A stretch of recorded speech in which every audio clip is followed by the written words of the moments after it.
High বন্ধুরা, আমি মঙ্গলবার বিকেলেই মায়েদের সাথে আমি চলে গেলাম আমার বাপের বাড়ি।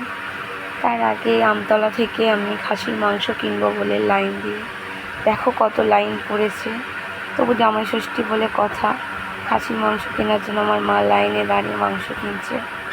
তারপরে আমাদের দস্তিপুরে নেমে বিখ্যাত মিষ্টি দোকান থেকে মা যা যাবতীয় লাগে রিচুয়াল মিষ্টি, এখানে আকাশ একটা ক্যান নিয়েছে, ক্যান নিয়ে তো আরামে খাচ্ছে ঘুরে ঘুরে গরমের সময়।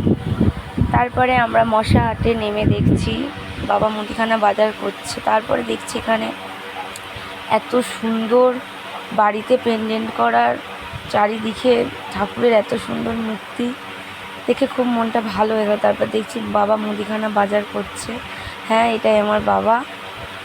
তারপরে রাতে গিয়ে মা আলু সেদ্ধ, ডিম সেদ্ধ, লঙ্কা তেল দিয়ে রাতে জমিয়ে ভাত খেয়ে নিলাম। জামাই ষষ্ঠীর দিন যাইনি, কারণ ছিল এত ভিড়, ছেলেকে নিয়ে গেলে খুব অসুবিধায় পড়ে যেতাম।